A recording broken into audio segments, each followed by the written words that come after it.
राधे राधे महाराज जी। गुरुदेव, कुछ माह पहले मेरे एक सहपाठी से मित्रता हो गई थी और मैं उस व्यक्ति में आसक्त हो गई और एक दूसरे से जीवन साथी ऐसे संबंध भी कोशिश हुए महाराज जी। हालांकि वो ज्यादा दिन तक टिके नहीं ना ही रहे, पर कुछ परिस्थितियां आई और सब खत्म हो गया, परंतु मेरी उसमें आसक्ति इतनी ज्यादा हो गई कि मैं उसे भूल नहीं पा रही महाराज जी। वो व्यक्ति दिख जाता है। वासनाओं के खेल खेलोगे, मन मलिन होगा तो भूल क्या पाओगे? अरे धिक्कार है ऐसे जीवन को कि जो मनुष्य जीवन मिलने पर भगवान के लिए बात नहीं आई कि मैं भगवान को भूल नहीं पाती हूँ। ये जीवन का तो लाभ होना चाहिए। इन नाशवान शरीरों में आसक्ति करके, इंद्रियजन्य सुखों में भोग सुख का अनुभव करके मैं उनको भूल नहीं पाती, तो धिक्कार तुम्हारी बुद्धि को।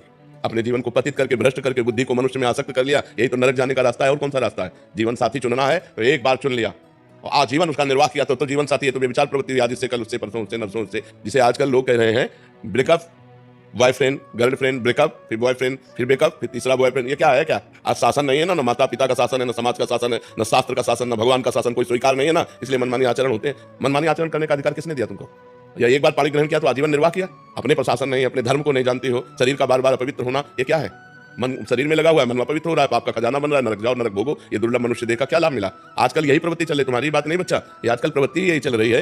ये कोई मतलब नई बात नहीं, यही प्रवृत्ति चल रही है। भगवान का नाम जप करो, जो संयम से रहो। अगर स्त्री शरीर है तो किसी एक पुरुष का एक बार वरण करो, आजीवन वरण करो, छूट जाए तो ब्रह्मचर्य से रहो, आजीवन ब्रह्मचर्य रहो। ये व्यभिचार प्रवृत्ति से नरक जाने का रास्ता होता है। त्रिविधम नरकस्येदम द्वारम नाशनमात्मनः कामः क्रोधः तथा लोभः तस्मादेत्यं त्यजेत्। ये तीन नरक के द्वार है, काम क्रोध लोभ। इन्हीं में जो फंसे हुए नरक जाना है। और क्या करना है? नरक की प्रवृत्ति करनी। भूल नहीं पाती, तुम्हें घृणा हो जानी चाहिए कि जिसके लिए मैंने शरीर समर्पित किया वो आदमी मेरा होने हुआ तो वो भूलने योग्य, वो घृणा करने योग्य है। नाम जप करो और सही रास्ते से चलो, नहीं तो किसी काम का मनुष्य जीवन नहीं रह जाएगा। हम कहते हैं दोस्ती करना पाप नहीं है, कोई भी किसी से भी दोस्ती करो, लेकिन दोस्ती गंदगी करना पाप है, व्यभिचार करना पाप है। ये क्यों करते हो? अगर आपको दोस्ती पक्की तो आजीवन निर्वाह करो, माता पिता का आशीर्वाद लो, देवताओं का अर्चन बंधन करो, ब्याह करो, एक साथ रहो, कोई बात नहीं, आजीवन रहो। ये क्या है? इससे व्यभिचार, उससे व्यभिचार, उससे व्यभिचार, तो किसी का शासन नहीं होता, इसलिए मनमानी आचरण होते। कोई तुम्हारी बहुत अवस्था है क्या? ये मनमानी आचरणों से क्या होगा? अपने जीवन को खोखला करके नरक जाओ, नरक का रास्ता पुष्ट करो। इसलिए बच्चा सावधान, नाम जप करो और सावधान रहो और भगवान का आश्रय लेकर के धर्म पूर्वक जीवन व्यतीत करो। मनुष्य जीवन ये दिव्य मिला है, इससे भगवान की दिव्यता प्राप्त करो। अब हम कहते हैं ठीक है गृहस्थ में जाना, गृहस्थ में जाइए, लेकिन किसी एक पुरुष का ऐसा वर्ण करो। देखो आजकल मनमानी चल रहा है। माता पिता वर खोजते थे, पंडितों से विचार किया जाता था, बड़े धर्म पूर्वक देवी देवताओं की आराधना करके ब्याह होते थे, आजीवन निर्वाह होता था। हमने कभी नहीं सुना डिवोर्स, गांव में कभी डिवोर्स नहीं सुना हमने। ये जो व्यभिचार प्रवृत्ति शुरू ना, गर्लफ्रेंड और बॉयफ्रेंड और लिव इन रिलेशन, यहां से शुरू हुआ डिवोर्स। नहीं, हमने कभी डिवोर्स नहीं सुना। आजीवन निर्वाह, क्योंकि माता पिता ने किया, देवी देवताओं का पूजन करके, शास्त्र के पंडित के अनुसार अग्नि के फेरे लेकर, तब कहीं वो धर्म से चलो। इस तरह के मनमानी आचरण कोई भी मत करो, नहीं तो पछताना पड़ेगा। संसार का बड़ा विचित्र स्वरूप है, उसमें चलना चाहिए। आचार्य अखिलेश आनंद जी, हरिद्वार। राधा वल्लभ श्री हरिवंश महाराज जी। महाराज जी, हम सब कुछ जानते हैं धर्म क्या है, अधर्म क्या है, पर सब कुछ जानते हुए भी अधर्म नहीं जानते हो, नहीं जानते हो। जानकारी उसे कहते हैं जब जान गए तो जय जाने जग जाए, हेराई जागे जथा सुपन बन जाए। स्वप्न में जैसे हम जगे हुए होते, तो क्या जगे हुए होते हैं क्या? स्वप्न में हम क्रियाएं करते देखते हैं और ऐसा थोड़ी लगता है कि मैं स्वप्न देख रहा हूँ, ऐसा लगता है मैं जगा हुआ हूँ। तो क्या वो जगा हुआ होता है क्या?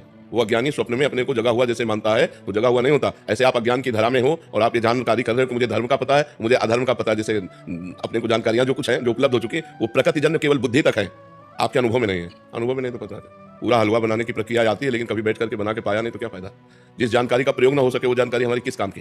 बात समझ रहे ना? इसका तात्पर्य हुआ कि हम अध्यात्म बल से कमजोर हैं। हम जानते हैं कि ये नहीं करना चाहिए, हम जानते हैं ये करना चाहिए, जो करना चाहिए वो कर नहीं पाते, जो नहीं करना चाहिए वो हम छोड़ नहीं पाते। ईमानदारी का विषय ये है। इसका कारण हमारे अंदर अध्यात्म बल की कमी है। हम अगर प्रशांतात्मा विगत भी ब्रह्मचारी व्रत स्थित है, अगर हम संयम से चलें, अपने अंतःकरण में निरंतर भगवत चिंतन करें, ब्रह्मचारी व्रत से स्थित हों और निरंतर परमात्मा चिंतन करें, तो अभी आ जाएगा। जो नहीं करना वो नहीं करना, चाहे प्राण निकल जाए, और जो करना है वो उत्साह संपन्न होकर के करना है। तो हमारे अंदर जो जानकारियां, उनका प्रयोग ना करने का जो हमारे अंदर असमर्थता है, वो अध्यात्म की कमी है। यदि हम खूब भगवान नाम जप करें, शास्त्र स्वाध्याय करें, ब्रह्मचर्य से रहें, पवित्र आहार करें, तो बहुत बढ़िया आ जाए, बहुत बढ़िया आ जाए, स्थिति बन जाए हमारी, और हम भगवत चिंतन रहित हैं। इसीलिए हमारे, तो इसलिए ये जानकारी होते हुए भी हम नहीं जानकार हैं। जानकारी अगर जितने आपको जानकारी, अगर उसका प्रयोग कर ले तो आप ब्रह्म सिद्ध महापुरुष हो जाए। किसको जानकारी नहीं? जब गांव में लोग शव यात्रा करते हैं, बोले राम नाम सत्य है, सत्य बोलो मुक्ति है। इससे बड़ा और क्या ज्ञान होगा?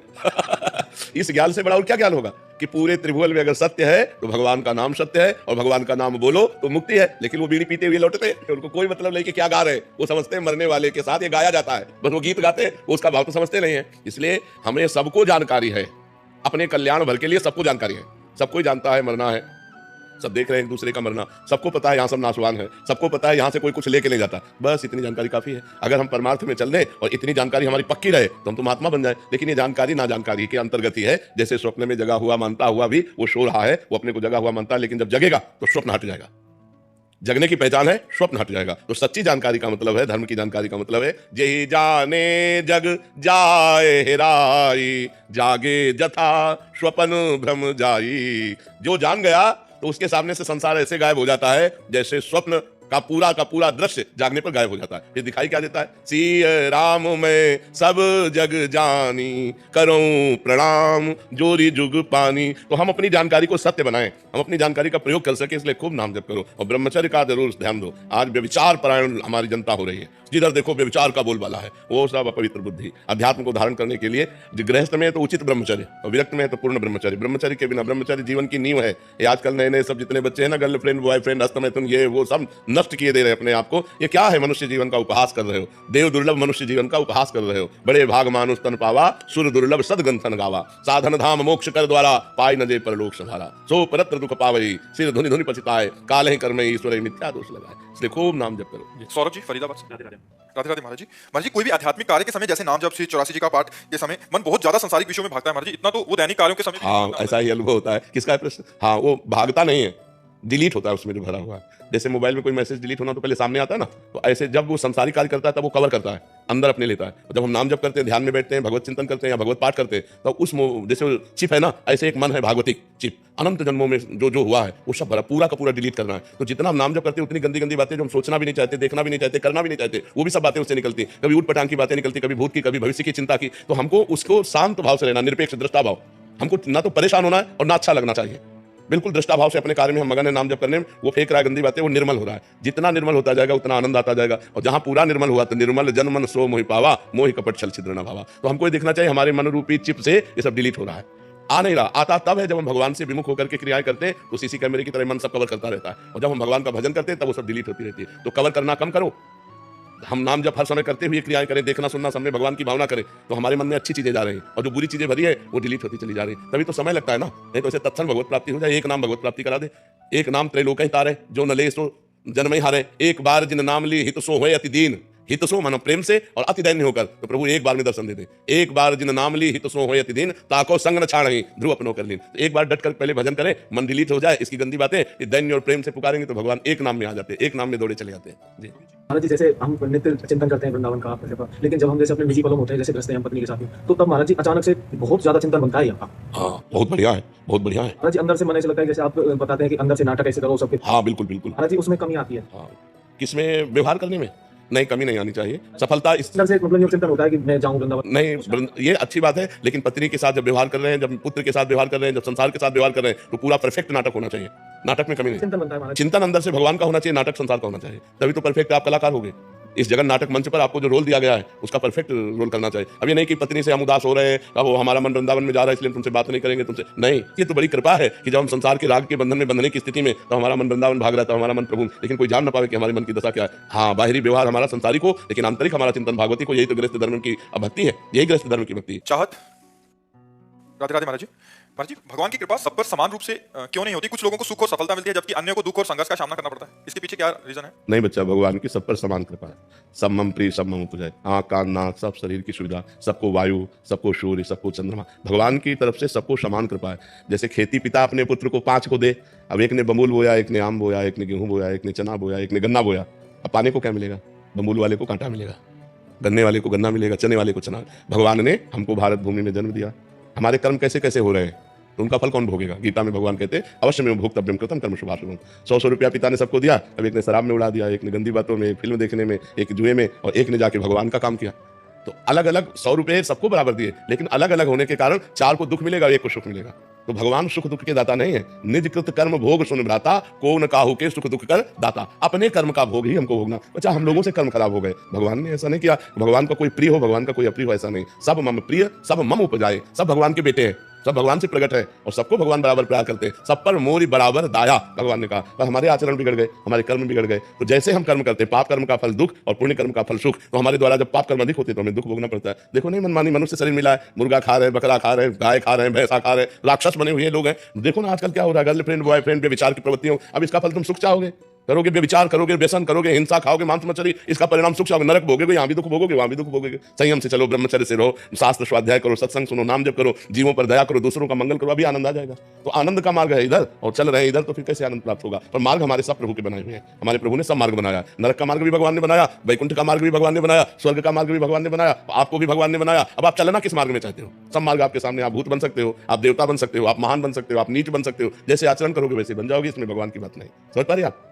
रवि प्रकाश विजय जी, राजस्थान से। महाराज जी, भगवत प्राप्ति के लिए मन की स्थिरता आवश्यक है, लेकिन मन के विचलित रहने पर मन की स्थिरता या दृढ़ता के उपाय क्या हो सकते हैं? बार बार जहां मन जाए वस्तु व्यक्ति स्थान घटना परिस्थिति में वहां से हटा करके अपने लक्ष्य में लगाना, भगवान के नाम में लगाना, रूप में लगाना, भगवान की लीलाओं के चिंतन में लगाना। या दूसरा, जहां जहां मन जाए हर वस्तु व्यक्ति स्थान घटना में भगवान को देखना कि ये वस्तु में भगवान है। जब सृष्टि नहीं थी तब भगवान ही थे, जब सृष्टि नहीं रहेगी तो भगवान ही रहेंगे। तो बीच में क्या है? भगवान ही तो है। कोई ऐसी जगह नहीं, कोई ऐसा कण नहीं, कोई व्यक्ति नहीं जिसमें भगवान न हो। तो जिस वस्तु व्यक्ति स्थान घटना पे मन जाए वहां से हटा हटा करके भगवान के नाम में लगाना, या वहां भगवान का दर्शन करना कि इसमें भी तो भगवान है, इसमें भी तो भगवान है। तो हर समय भगवान का चिंतन करने से मन एकाग्र होने लगता है। ये अभ्यास करत करत अभ्यास के जड़मत होत सुजान, रस्सी आवत जात ही सिल पर होते निशान। तो जब हम बार बार अभ्यास करेंगे, अतिशय रगड़ करे जो कोई तो अनल प्रगट चंदन ते हुई। चंदन से आग पैदा हो जाए यदि अतिशय रगड़ की जाए। तो जब हमारी जबान में बार बार रगड़ होगी राधा राधा राधा, या जो नाम प्रिय हो, और बार बार मन हटाकर राधा राधा राधा, तो हमारा मन एकाग्र होने लगेगा। जहां मन एकाग्र हुआ और भगवदानंद मिला, बस यम लब्धा चापरम लाभम नामन्यते अधिकम। इससे अधिक कोई लाभ नहीं है। जिस समय भगवदानंद की अनुभूति होती है उस समय फिर मन कहीं जाता ही नहीं। ब्रह्मादिक के भोग सब, स्वर्गलोक मर्त्यलोक की तो बात जाने दो, ब्रह्मलोक के भी भोग विष के समान लगते हैं जिसको भगवदानंद की अनुभूति होती है। ब्रह्मादिक के भोग सब विषम लागत आए, नारायण ब्रज चंद की लगन लगी है जाए। इसलिए खूब नाम जप करो, बार बार मन को हटा हटा करके नाम में लगाओ, तो इस अभ्यास से धीरे धीरे बस में हो जाएगा। अमित पांडे जी, प्रयागराज। राधे राधे महाराज जी। महाराज जी, आत्मज्ञान और अध्यात्म मार्ग में सबसे बड़ा अंतर क्या है? इसमें कौन सा मार्ग हमें उसी को तो अध्यात्म कहते हैं। आत्मज्ञान को ही तो अध्यात्म कहते हैं। अध्यात्म कहते हैं किसे? कोई अंतर? वही तो है। जल, वार, तोय, पानी, इसमें कौन श्रेष्ठ है? बात एक ही है ना। जल, वार, तोय, पानी, हम पानी के ही पर्यायवाची शब्द कह रहे हैं। तो आत्मज्ञान, भगवदानंद, अध्यात्म मार्ग, अध्यात्म ज्ञान, एक ही बात तो है। समझ रहे ना? महाराज जी, शायद ज्ञान मार्ग और भक्ति मार्ग को समझना चाह रहे हैं आगे। हाँ, ऐसे भेद पूछोगे तो समझ में आ जाएगा कि भक्ति मार्ग में और ज्ञान मार्ग में क्या अंतर। भक्ति मार्ग और ज्ञान मार्ग सिद्धांत तक दोनों एक चलते हैं, सिद्धांत दोनों के एक है, और लक्ष्य दोनों का बदल जाता है। एक दासोहम में पहुंच जाता है और एक शिवोहम में पहुंच जाता है। सोहमस्मि तिव्रत्य खंडा, मैं वही परमात्मा हूं। ज्ञान मार्ग में अनुभव होने लगता है हम ब्रह्मास्मि। लेकिन भक्ति मार्ग में दासोहम, मैं भगवान का दास हूं, भगवान के दासों का दास हूं। इतना अंतर। सिद्धांत दोनों के एक ही है, संयम नियम के सिद्धांत दोनों के एक ही है, भगवत चिंतन आत्मचिंतन के सिद्धांत एक ही है। लेकिन परिणाम दोनों का जो अलग अलग चिंतन का हो जाता है। एक का चिंतन होता है तत्वमसि, तत्वम आशी, और एक का चिंतन होता है दासोहम, मैं भगवान का दास हूं, या दासोहम, मैं भगवान के दासों का दास हूं। इतना अंतर हो जाता है। समझ पा रहे हो? साधन मार्ग थोड़ी दूर तक एक जैसा चलता है, चाहे वो भक्ति मार्ग का हो चाहे ज्ञान मार्ग का हो। यम नियम संयम, इंद्रियों का दमन, मन का दमन, ब्रह्मचर्य व्रत, निरंतर सतोगुण सेवन, निरंतर शास्त्र स्वाध्याय, शास्त्र चिंतन, संत समागम, ये सब दोनों का एक जैसा चलेगा। लेकिन चिंतन फिर अलग अलग हो जाता है। एक आत्मचिंतन होता है तो तत्वमसि में, हम ब्रह्मास्मि, और एक दासोहम, मैं भगवान का दास हूं, भगवान का सखा हूं, भगवान हमारे मित्र हैं। कई तरह के भाव है हमारी भक्ति में, भगवान के रिझाने के, शांत, दास्य, सख्य, वात्सल्य और गोपी सहचरी, ये भावों के द्वारा हम भक्ति का आनंद लेते हैं। इसमें कई भाव, उसमें एक ही भाव है, अहम ब्रह्मास्मि। और वो सत्य है, कोई इसमें अंतर नहीं है। दोनों मार्ग सत्य है, दोनों का परिणाम एक ही निकलेगा। जाके जब फल निकलेगा तो भगवदानंद, परमात्मानंद, आत्मानंद, विज्ञानानंद, अखंडानंद, जो भी कहो वो एक ही है। जैसे घाट अलग अलग है, यमुना स्नान एक ही है, यमुना जी एक ही है। जी। ईशान शर्मा जी, बेंगलोर से। राधे राधे। राधे राधे महाराज जी। महाराज जी, किसी संत या गुरु के समीप अगर हृदय में डर का आभास हो तो इसका क्या? बहुत अच्छा है, बहुत अच्छा है। जो गुरु और संत से डरते हैं वो अभय हो जाते हैं, वो माया से फिर नहीं डरते। जो संत और गुरु से नहीं डरते उनसे अपराध बनता है, फिर वो माया से भयभीत हो जाते हैं। अभय होए जो तुम्हें डराई, यही डर ही डर हरिवंश हित, जिनो भ्रमय गुण सलिल पर, जी नामन मंगल लोक हरिपद भजन। अपने साहब से डरना चाहिए, अपने गुरुदेव से डर लगे कहीं हमसे कोई ऐसा अपराध न बन जाए कि हम गुरुदेव के सामने जाने लायक न रहे, कहीं हमसे कोई गलती न बन जाए। तो डर होना चाहिए, गुरुदेव का डर होना चाहिए। हम संसार में कभी कहीं भयभीत नहीं हुए, लेकिन अपने गुरुदेव से डरते हैं। गुरुदेव के समीप जाते ही पूरा हृदय कांप उठता है, कोई गलती ना हो जाए, कोई त्रुटि ना हो जाए, तो हम गुरुदेव से कभी विमुख ना हो जाए। इसलिए एकांत में भी डर लगता है। हमारे गुरुदेव सब जानते हैं, अगर हमसे कोई गलती हुई तो गुरुदेव जान जाएंगे, और गुरुदेव जान जाएंगे तो हमारा त्याग कर देंगे, फिर हमारा होगा क्या? गुरुदेव के बिना हमारा कोई अस्तित्व नहीं। इसलिए संत और गुरुदेव से डरना बहुत अच्छी बात है, पर इतना ना डरे कि उनसे विमुख हो जाए। इतना ना, एक मर्यादा का डर, एक मर्यादा का डर होता है। और कोई भयभीत थोड़ी करते गुरुदेव, गुरुदेव कोई ऐसे थोड़ी कि भयावने हो, लेकिन एक मर्यादा होती है गुरु शिष्य के बीच में, उस मर्यादा का भय होता है। मोहित सेठी जी, गुरुग्राम से। राधे राधे महाराज जी। श्री हरिवंश। महाराज जी, पहले 25 वर्षों तक आर्थिक कठिनाइयों के कारण मैंने पढ़ाई और अब ऑफिस के काम को ही श्रेष्ठ कर्म मानकर अब तक जीवन बीता, बस इस आशा में कि परिवार को संभालूं। लेकिन जब से आपको गुरु स्वीकार किया तब से समझ आया कि जीवन का एकमात्र लक्ष्य भगवान को पूर्ण रूप से समर्पित होना है। महाराज जी, अब इस ओहदे पर पहुंच चुका हूं कि जहां रोज 13-14 घंटे काम करना पड़ता है, और साथ में नाम जप में महाराज जी बहुत कठिनता आ रही है। केवल 1 ही घंटा दिन में दे सकता हूं नाम को। महाराज जी, अभी मन में पीड़ा होती है, चिंता होती है, डर भी होता है। लेकिन 14 घंटा हर समय आप बोलते तो नहीं रहते ना, क्रियाएं भले कर सकते हैं, कोई भी क्रिया, और उसमें भी हमें मिनट सेकंड का तो समय मिलता है ना। उस मिनट सेकंड को राधा राधा राधा, और पूरे के पूरे 14 घंटे भगवान को समर्पित कर देना। ये कर्म समर्पण हो जाएगा, वो भगवान हृदय से भगवान के आश्रित हो। जो शेष समय मिले आपके 14 घंटे में, उसमें राधा राधा राधा राधा राधा राधा, उसमें नाम जप करो। और जो 14 घंटा के बाद 6 घंटा सोने में समझ लो, तो 14 6 कितने हुए? 20 हुए। तो 4 घंटे तो अभी बचे, वो 4 घंटे कहाँ दोगे? महाराज जी, क्या होता है कि जैसे 13-14 घंटे काम करते रहते हैं, उसके बाद भी क्योंकि आदत ऐसी पड़ी हुई है कि उसी के बारे में सोचते रहते हैं कि उसके। नहीं, गलत बात, इसी को सुधारो। वो स्थायी चीज नहीं है। मरोगे तो नाफिस जाएगी, और ये सब कार्य जाएंगे तुम्हारे। एक कर्तव्य पूजा है, हम 14 घंटे समय उसको दें। हम नहीं कहते कि आप 14 घंटे समय मत दो, 14 घंटे समय दिया, इसके बाद कार्य प्रणाली की स्टाफ। अब हम दूसरा अपने जीवन को पारलौकिक उन्नति के लिए अब हम थोड़ा सत्संग सुनते हैं, थोड़ा शास्त्र स्वाध्याय करते हैं। 1 घंटा ले लो उसका मार्जन करने का, हमारे द्वारा उसमें से क्या गलती हुई, क्या उन्नति के लिए हमें करना चाहिए, उस पर विचार कर लो। तो 3 घंटे फिर भी बचते हैं, तो 3 घंटे भजन करो, शास्त्र स्वाध्याय, ठाकुर सेवा, नाम जप, 3 घंटे भागवतिक करो, 14 घंटे संसारिक करो, 1 घंटे दोनों कार्यों के चिंतन का करो, 6 घंटे सो जाओ, पूरा विभाग हो गया 24 घंटे का। ईमानदारी से यदि करो तो भजन के लिए सबको टाइम है, और बेईमानी करो तो किसी को टाइम नहीं है। बोले हम तो गृहस्थ हैं, बस एक शब्द में मारा कि पूरा का पूरा जीवन बर्बाद कर दिया। अरे गृहस्थ हो तो क्या हर समय तुम काम में लगे रहते हो? 12 घंटे 14 घंटे काम करने के बाद 6 घंटे सोने के बाद 4 घंटे बचे, हम 2 घंटे छोड़ देते हैं, 1 घंटा भोजन, 1 घंटा मनोरंजन, तो 2 घंटे भजन करो। 120 मिनट अगर भजन करोगे तो तुम्हें आनंद की प्राप्ति होने लगेगी। बेईमानी ना की जाए, मनोरंजन में, संसार के इस कार्यों में ही केवल जीवन नष्ट कर देने से जीवन का लाभ नहीं। जीवन का लाभ उस दिन की याद करो जिस दिन तुम मरोगे। हम तो अध्यात्म हमारा उस दिन के लिए तुम्हें बलवान बनाता है जिस दिन तुम्हारी मृत्यु आएगी। न तुम्हारी पत्नी साथ होगी, न तुम्हारा मित्र साथ होगा, न तुम्हारी ऑफिस साथ होगी, न बैंक बैलेंस होगा, न घर होगा, न कोई सामग्री होगी। क्या पूरा जीवन बर्बाद कर दिया? अब जाने के समय तुम्हारे पास क्या है? इस लोक से क्या लेके जाओगे? इस लोक से ले जाने के लिए भगवान नाम, राधा राधा राधा। जो नाम जप किया, जो परोपकार किया, जो धर्म किया, जो तीर्थाटन किया, ये तुम्हारे साथ जाएगा। तो मनुष्य जीवन में एक पक्ष उधर भी रखो, तो एक पक्ष आगे के संभालने के लिए भी रखो, परलोक संभालने का भी रखो। तो इसलिए 2 घंटे तो भजन करो ही। और 1 से 1.5 घंटा तो हो जाता है रोज का। जी हाँ, बिल्कुल ठीक है। और बीच बीच में नाम जप करते रहो, और शेष जो भी समय आपका वो भगवान को अर्पित करते रहो। ये कर्म समर्पण और भगवत स्मरण के प्रभाव से निश्चित भगवान की कृपा प्राप्त होती है। शीतल सिंह जी लखनऊ से। जी। राधे राधे महाराज जी। महाराज जी, मुझे प्रभु पर इतनी आस्था नहीं थी पहले। मेरे साथ कुछ ऐसा हुआ कि फिर अभी आपकी अनुभूति होने के बाद मेरा नाम स्मरण और ईश्वर की ओर आस्था प्रबल हो गई। अब हर समय नाम जप और प्रभु स्मरण होता है महाराज जी, प्रयास करती हूँ। परंतु प्रभु जी, मेरा मोह अब मेरे घर वालों से, रिश्तेदारों से खत्म सा होता जा रहा है। क्या मैं अपने घर वालों के प्रति अन्याय कर रही हूँ? नहीं, मोह खत्म हो जाए लेकिन भगवत भाव करना चाहिए। सब में भगवान विराजमान है, और जिसका जिसके प्रति जो कर्तव्य है उसका पालन करे। पति को पति की तरह प्यार करे, पुत्र को पुत्र की तरह प्यार करे, रिश्ते नातेदारों को धर्म मर्यादा से प्यार करे। सब में भगवान है लेकिन मोह किसी से नहीं।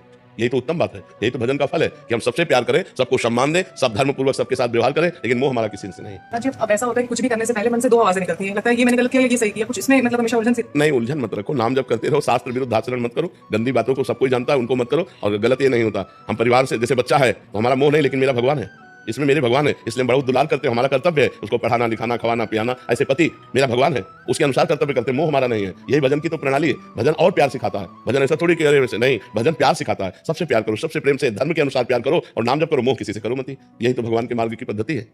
ओम प्रकाश शर्मा जी। श्री हरिवंश महाराज जी। महाराज जी, आपके चरणों में कोटि कोटि प्रणाम। महाराज जी, अभी एक एकांतिक में ये सुनकर थोड़ा सा संशय हुआ कि किसी ग्रंथ का गायन केवल पवित्र अवस्था में ही किया जाना चाहिए। महाराज जी, परंतु उपासक सुबह संपूर्ण दिनचर्या, सोचना, शारीरिक व्यायाम आदि 84 जी मन ही मन करता है। महाराज जी, गायन और मानसिक चिंतन में अलग बात होती है ना। हम लोग अंदर शौचालय में बैठे, हमारा चिंतन चल रहा है 84 जी का, तो वो चिंतन चल रहा है ना, अंदर गायन तो नहीं हो रहा ना। लेकिन 84 जी का गायन लेटरिन में बैठ के करोगे क्या? 84 जी का गायन लेटरिन के पवित्र कपड़ों में करोगे क्या? चिंतन हम भगवान का कर सकते हैं, चिंतन हम पद का कर सकते हैं, लेकिन जब हम गायन करेंगे 84 जी लेकर तो मर्यादा से करेंगे। आसन पे बैठ करके, या पवित्र वस्त्र है तो हम चलते फिरते भी गुनगुनाते हुए चल रहे हैं, अपवित्र वस्त्रों में नहीं, अपवित्र दशा में नहीं। गायन नहीं कर सकते अपवित्र दशा में। सुधानिधि, 84 जी, रामचरितमानस, श्रीमद् भागवत, ये सब समान हमारे धर्म ग्रंथ हैं। इनको पवित्र अवस्था में हम गायन कर सकते हैं, अपवित्र अवस्था में हम चिंतन कर सकते हैं। चिंतन मन के द्वारा किया जाता है, गायन वाणी के द्वारा उच्च स्वर में किया जाता है। अब पता चला कि आप शौच हुई पवित्र कपड़ों में सुंदरकांड का पाठ कर रहे हो, वो सुंदरकांड का पाठ ही करने का उसमें विषय था, तो अपवित्र दशा में सुंदरकांड का पाठ नहीं, पवित्र दशा में। हमारे धर्म ग्रंथ है, ये पवित्र दशा में इनका गायन करें, अपवित्र दशा में इनका चिंतन कर सकते हैं, अपवित्र दशा में नाम जप कर सकते हैं, लेकिन धर्म ग्रंथों का गायन नहीं। नहीं, हमने तो पादुका हम सेवा करते हैं ना, पादुका पहन के हमने तो वाणी जी को लेके हमने पद याद किए थे उस टाइम, या फिर हमको इस वो करते हैं तो पादुका पहन के हम उनको याद। नहीं, बाथरूम की पादुका अलग होती है। सेवा स्थान है जहाँ पे विद्यालय में बच्चों को पढ़ाते हैं, वहाँ पे हमने पद याद किए थे, तो हम पादुका पहन के सारी। वो पादुका बाथरूम में गई? नहीं नहीं, बस शौच और बाथरूम की अलग पादुका होती है, और ऐसे पादुका का अलग अलग समय में सत्संग में उसका विवरण किया गया है कि जैसे हम यात्रा कर रहे हैं, हमने शौचालय में जो बाथरूम, वो पादुका नहीं है, तो मंत्र भी जप सकते हैं उसमें पाठ भी कर सकते हैं। अपवित्र दशा में हम धर्म ग्रंथों का पाठ नहीं कर सकते। महाराज जी, एक संशय निवृत्ति और कर दीजिए। महाराज जी, जैसे बहुत सारे शरणागत परिकर हैं, वो ऑफिस आदि जाते हैं या किसी रास्ते में वाहन आदि ट्रेन में जा रहे हैं, तो महाराज जी क्या बहुत सारे ऐसे पूछते थे कि जैसे आजकल मोबाइल आदि ऐप में 84 जी है, तो अंदर ही अंदर जैसे उसका पाठ कर रहे हैं, तो ये कर सकते हैं? हाँ हाँ हाँ हाँ, ऐसे कर सकते हैं कि जैसे मोबाइल से देखा और अंदर चिंतन करते हुए उसको हम मनन कर रहे हैं, ये तो कर सकते हैं, लेकिन गायन के नहीं कर सकते। अब वाणी लेके नहीं कर सकते, मोबाइल में तो कर सकते हो कि यंत्र है, ऐसा कर सकते हैं। क्योंकि अब जैसे ट्रेन में कई यात्रा है या 1.5 घंटे के अंतर्गत में ये सारा पाठ हो रहा है, अंदर ही अंदर इसको कर लेते थे महाराज जी। ऑफिस की चेयर पे बैठे हैं या किसी बस में जा रहे हैं, तो उससे क्या होता है महाराज जी, वो पूरा। हाँ बिल्कुल ऐसे कर सकते हैं। महाराज जी, एक आपने पद्मासन सिद्धासन के लिए परसों सत्संग में बोला था कि यदि आपने किया तो बीमारी हो सकती है। महाराज जी, अभ्यास करने की कोशिश करें आपकी कृपा से। इसमें क्या है कि जैसे आप पद्मासन और सिद्धासन में बैठने की कोशिश कर रहे हो और ब्रह्मचर्यहीन हो, बार बार ब्रह्मचर्य नष्ट करते हो, नहीं तो बैठे नहीं पाओगे ज्यादा देर, और दूसरा शरीर में परेशानी आ जाएंगी। ब्रह्मचर्य को रखना जरूरी है। गृहस्थ है तो संतान उत्पत्ति के लिए ब्रह्मचर्य का खंडन करे, व्यभिचार की कहीं आज्ञा नहीं शास्त्रों में। संतान उत्पत्ति के लिए नहीं तो ब्रह्मचर्य से। ये जीवन मोक्ष के लिए मिला है, ये जीवन कल्याण के लिए मिला है, पतित करने के लिए नहीं मिला। अगस्त जी। महाराज जी, राधे राधे। महाराज जी, कोई काम करते वक्त कुछ गलत हो जाए या ध्यान ना लगे, किसी और जगह जाए तो बहुत क्रोध आता है। इस समय मैं नाम जप करता हूँ, नाम जप करने से क्रोध कम होता है, पर नाम जप छोड़ते ही क्रोध और बढ़ जाता है। इस आपका प्रश्न है, बड़े गुरु आदमी हो तुम। इतनी छोटी अवस्था में तो इतनी सूक्ष्म बात पकड़ रहे हो, बहुत बढ़िया बात है, बहुत अध्यात्म के अच्छे आदमी बनोगे तुम। तुम नाम जप करते हुए जब तुम्हारे अंदर गलत वृत्ति आती है ना, तो अंदर जो मन में गलत वृत्ति होती है वो डिलीट होती है, वो नष्ट होती है। तो ऐसे नाम जप का अभ्यास करो कि खाली समय ही ना रहे। क्रोध तभी, अच्छा क्रोध क्यों आता है? कामना से क्रोध आता है, जैसे हम चाहते हैं ये हो जाए और वो नहीं होता तभी क्रोध आता है। क्रोध की स्वयं की सत्ता नहीं, कामा संजायते क्रोधा, क्रोधा स्मृति विभ्रमा स्मृति भ्रंशात् बुद्धिनाशो बुद्धिनाशात् प्रणश्यति। काम जब हमारी कामना की पूर्ति में बाधा पड़ती है तो क्रोध आ जाता है। इसलिए हम हर समय नाम जपने का अभ्यास करें। जब क्रोध आ जाए तब दांती पीस ले से, मुझे बोलना ही नहीं है बस, क्योंकि अगर क्रोध में बोलना शुरू किया तो फिर क्रोध आने पर भजन क्षीण हो जाता है, आनंद क्षीण हो जाता है और हमसे अपराध बन जाता है। अपने से बड़ों के प्रति भी गलत शब्द निकल जाते हैं। अपवित्र भाषा भी, ज्यादा क्रोध आ जाए तो गालियां भी आने लगती हैं, जबान पे दुरुक्ति गालियां आने लगती हैं और बड़े कटु वचन निकलने लगते हैं। इसलिए क्रोध को रोकना है तो मौन धारण कर ले। जहां क्रोध आए उसी समय चुप, वहां से हट जाए। जहां जिस अवस्था में क्रोध आ रहा हो उस परिस्थिति का त्याग कर दे, एकांत हो जाए, मौन हो जाए, उस समय बचे। अब ये नहीं कि भिड़े, अगर भिड़े तो फिर क्रोध आ गया, फिर गाली गलौज, फिर मारपीट, फिर हिंसा। इससे जितना बचा जा सके, ये राक्षसी प्रवृत्ति है। क्रोध जो है ये आसुरी प्रवृत्ति है, ये नाश कर देती है। इसलिए सबको इससे बचना चाहिए। जिस समय क्रोध आ जाए उस समय मौन हो जाओ, जिस समय क्रोध आ जाए उस समय हट जाओ, जिस समय क्रोध आवे जोर जोर से राधा राधा बोलने लगो, क्रोध शांत हो जाएगा। मंजीत सिंह जी गुड़गांव से जी, श्री हरिवंश महाराज जी, आपके चरणों में कोटि कोटि प्रणाम। गुरुदेव, कुछ समय पहले तक शराब और गंदे आचरण से लिप्त था, फिर 6 महीने पहले श्री जी की कृपा से आपकी शरणागति मिली, शराब छूट गई, भोजन भी सात्विक हो गया, नाम जप भी खूब बढ़ा, परंतु मैंने अपने घर में उसका वखान करना शुरू कर दिया, जिससे नाम जप अभी थोड़ा कम होना शुरू हो गया। महाराज जी, श्री जी से क्षमा मांगी, पुनः नाम जप करना भी शुरू हो गया, परंतु महाराज जी क्रोध पर काबू नहीं